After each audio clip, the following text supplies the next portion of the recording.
Dabhoi road પરના મમતપુરા road પર આવેલ સમીમ સ્ક્રેપ નામની દુકાનમાં કામ કરતા મજૂરોએ નોકરી છોડવાની વાત કરતા જ ઉશ્કેરાયેલા દુકાનના સંચાલકે મજૂરોને વાયરથી બાંધી તાલિબાની સજા આપી હોવાનો કિસ્સો સામે આવ્યો છે। ડભોઈ રોડ પરના મમતપુરા રોડ પર આવેલ સમીમ સ્ક્રેપ નામની દુકાનમાં મજૂરી કામ કરતા વિનોદ કુમાર યાદવ સહિત 4 લોકોએ નોકરી છોડવાની વાત કરતા શેઠ યુસુફ સૈયદ દ્વારા અત્યાચાર કરવામાં આવ્યો હતો, જેમાં ગંભીર ઇજાઓ પહોંચતા તાત્કાલિક સયાજી હોસ્પિટલમાં સારવાર હેઠળ ખસેડવામાં આવ્યા હતા।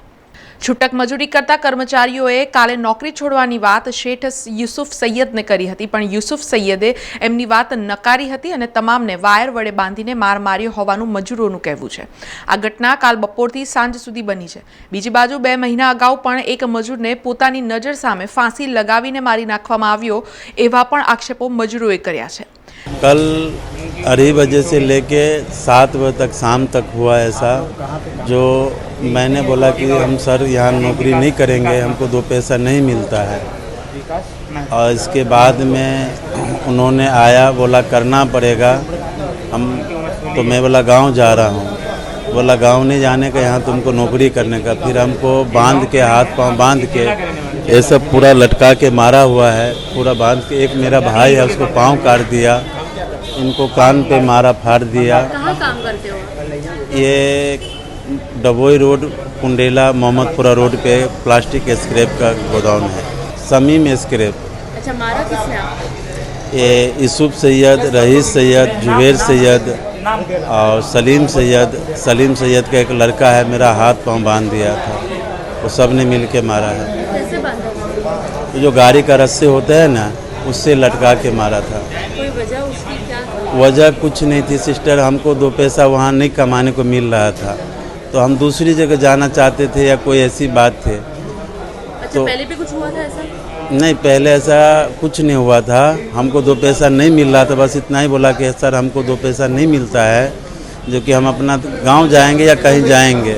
2 महीने पहले कुछ हुआ था? 2 महीने पहले जो है एक लड़के को इसी तरह से मार दिया गया था, फांस लगा के। और वहाँ का जो मजदूर है सबको डरा धमका के रखा गया कि तुम लोग जो आवाज़ उठाओगे तो तुम सबको भी यही हाल होगा। अच्छा, अभी आपकी क्या मांग है?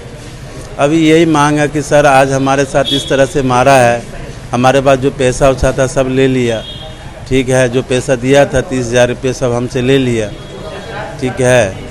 इसके बाद में कोई रास्ता नहीं है। पुलिस कंप्लेन अगर इंसाफ मिलेगा करेंगे सिस्टर, हमारा तो यहाँ कोई है नहीं, हम तो बेसहारे हैं। જ્યારે વકીલનું પણ કહેવું છે કે કડકથી કડક કાર્યવાહી કરી બાળ મજૂરી અને માર મારવાનો પણ કેસ બને છે, જેથી કડક સજા થવી જોઈએ। આ દિશાની અંદર આગળ વધુ તપાસ અમે પોતે કરી, તો રેલવે સ્ટેશન પર એ લોકો ઊભા હતા અને એમને લઈને અમે લોકો સયાજી હોસ્પિટલ આવ્યા। એમને આશ્વાસન આપ્યું કાયદો વ્યવસ્થા આપની સાથે છે, ચિંતા કરશો નહીં, ગુજરાતમાં પહેલેથી જ ન્યાય અને વ્યવસ્થાનું શાસન રહ્યું છે અને રહેશે જ, એટલે એ પ્રકારનું એમને અમે આશ્વાસન આપ્યું છે। અત્યારે એ લોકોની પ્રાથમિક જે ઉપચાર ચાલી રહ્યો છે એમાં એક જણને ઘણું વાગ્યું છે અને કંઈક પગમાં ફ્રેક્ચર છે, એટલે એ બધું જે કંઈ પણ એમને આરોગ્યલક્ષી જે કંઈ પણ સુવિધાઓ મળવી જોઈએ એ અંતર્ગત અત્યારે બધી કાર્યવાહી ચાલુ છે। અમે સૌ એમની સાથે છે, વિથ પ્રોસિક્યુશનનો એક કેસ બને છે કે ભાઈ આ રીતે એ લોકોને જે કંઈ પણ અત્યાચાર થયો છે એમના એક કહેવાય ને એમના ઉપર જે ઘા થયા છે એમને વાચ આપવાનું કામ અમે લોકો કરી રહ્યા છે। અને એક બાળ મજૂરીનો પણ આ કેસ બને છે, કારણ કે એમાં એક બાળક પણ છે। હવે એની ઉંમર હજુ હાલ તપાસવાની બાકી છે, એના ડોક્યુમેન્ટ્સ જોવાના બાકી છે। 18 વર્ષથી નાનો હશે તો બાળ મજૂરીનો પણ આ કેસ બનશે।